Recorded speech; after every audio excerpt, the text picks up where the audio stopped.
Welcome to Opening Up in Lockdown, Day 2. Anyone else starting to feel like they need a haircut? I certainly am. How was yesterday for you? I'm wondering if there's anyone out there who watched that video yesterday and thought you shouldn't be sharing all that information about yourself. It's too much. You've oversharing. Or your life's fine. You always seem happy. You've got nothing to be anxious about. Why are you telling us that? In some cases, in some ways, you are probably right. I am extremely lucky with my life. I've got a roof over my head. I've got a girlfriend. I've got a job. I've got things that I should be grateful for, and I am grateful for. But despite all those things, I still am feeling the way that I'm feeling, and that for me is part of where the stigma lies. Is that because it's invisible and because I'm not very good at explaining it, and because I don't fully understand it, it's really hard sometimes to get it across. I actually find it easier to talk to a camera than I am to talk about it to other people. It's easier to talk to strangers about it than it is to my friends and family. It's a very weird one, and I'm conscious that I'm betting that there's more people out there watching this thinking that it is an acceptable thing to do than that it isn't. And the more I do talk to my friends and people that I care about, the more I'm finding that they're feeling the same way, or that they can share some of their previous experiences or something with me. And so I suppose these videos are about trying to make that point that it's all right to share it regardless of what it is. You know, if I've broken my leg, I wouldn't have a problem telling you that I couldn't function properly. I couldn't come to your event. I couldn't do that thing. And you'd have no problem talking to me about it. You know, the whole thing would be easy to discuss for us. So why is it so much more difficult when it's invisible and it's in our heads? So it's a little bit about that. I hope that you've taken some of that away. If you've got any thoughts or you want to share your own suggestions, you can comment or you can send me a message. I'd love to hear from you. But yes, sharing helps, articulating it, putting it out there, making it real, and it's nothing to be ashamed of. Let's share each other's experiences. So today I wanted to talk about the reticular activating system. Now, I'm not going to get too scientific on you because I don't know exactly how it works. All I know is that we all have one, and it's a piece of our brains, a little piece of our brains that acts as the gateway for all the information that we receive on a daily basis. Silly amount of audio, visual information that we're constantly getting from telly, from conversations, from reading, marketing, all that stuff, all those megapixels of data that we're consciously managing to ignore if it's not relevant or concentrate on if it is. The reticular activating system acts as that filter for us. And so it's why you might hear your name in a crowded room when it's called out. It's because you're trained to know that that's relevant information. It's why if you decide you want to buy a new car, once you've sort of thought about what model you might like, you'll start to see that model everywhere. It's just all over. And that's not a coincidence. That's because you have trained your brain into filtering that information to the forefront and telling you, look, this is important to you. You told me that this is something you wanted to see more of.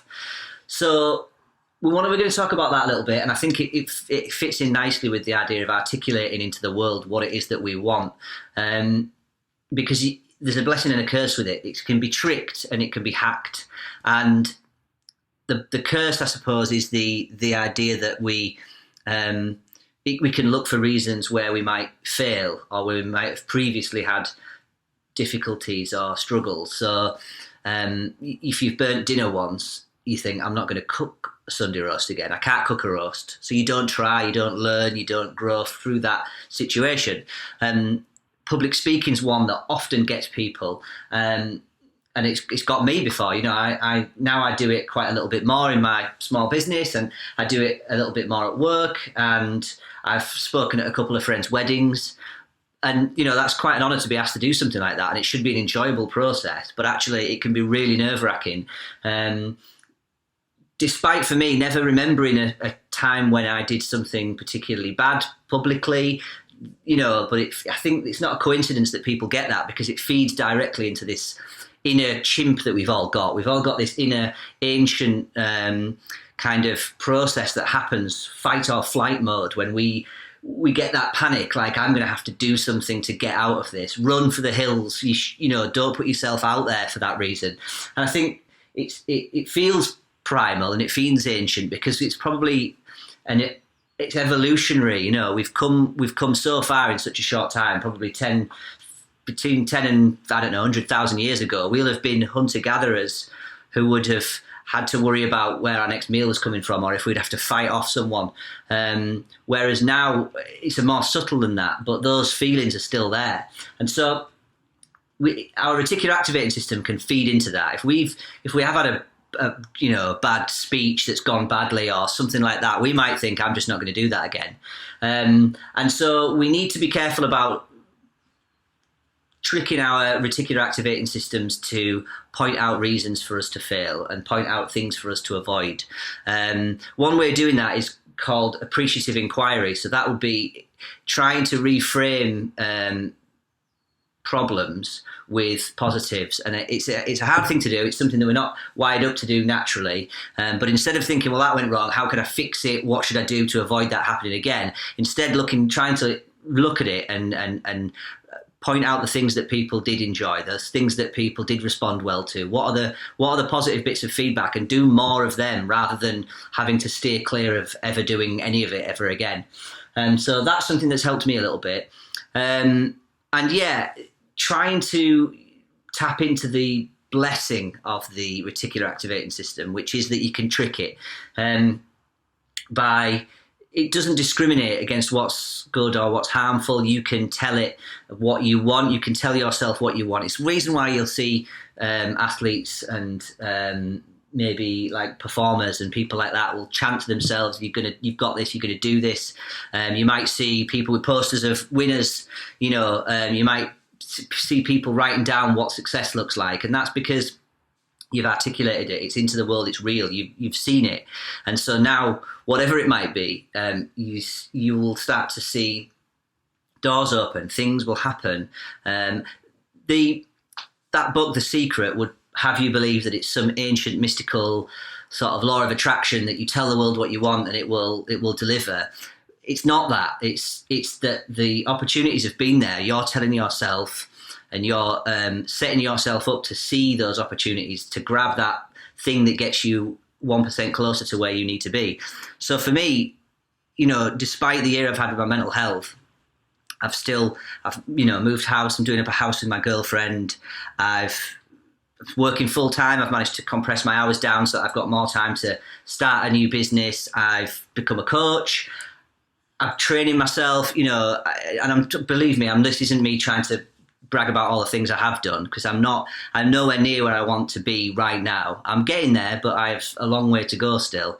But I guess all I'm trying to do is say that despite all those things that I know are not going right for me, if you train yourself to, you can still look for those opportunities for achievement, for those things that you can grab onto that will get you there, and not always believe that voice in your head that's telling you that you're going to fail and that you can't do this.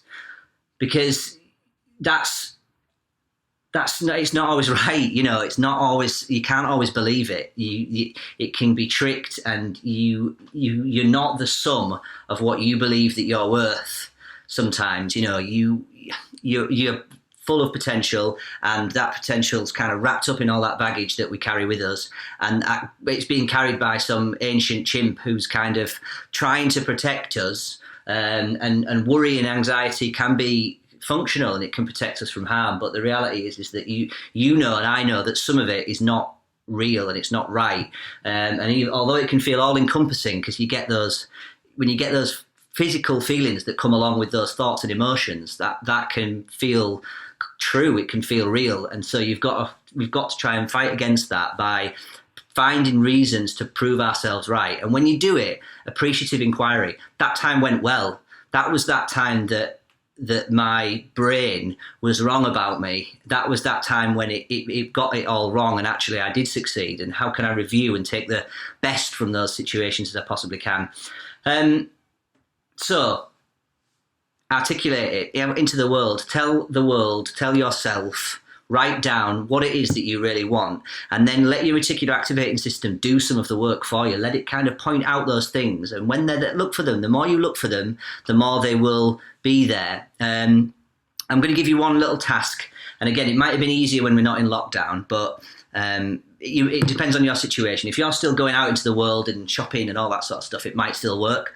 If not, then save it. But what I want you to do is tell yourself, at the start of the day or after this video or whatever, I'm going to spend the next 24 hours trying to give as much positive feedback as I possibly can to everybody who I can give it to. So it can be whatever, if somebody's particularly polite to you or is doing a good job, or, key workers out there working hard despite the situation we're in, whatever it might be, someone wearing a nice hat, stuff that you might have thought in your head at some point. I want you to put it into action and give that person that feedback and look for those avenues for connection.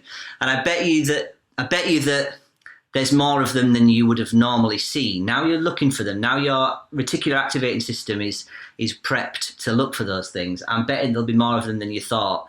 And also, you're going to make a few people's day along the way, and so that can't be a bad thing either. So have a go at that. A bit daft, I know, but I just, it's worked for me, and I hope that it's something that you can use if you're interested in it. Google it, like I say, I'm giving you very limited information of what I've got, a brief introduction to what I've learned. So do Google it. If you've got any thoughts, put them in the comments. I'd love to hear from you. And yes, I've been banging on for more than 10 minutes now, so I shall let you go, and I will see you tomorrow.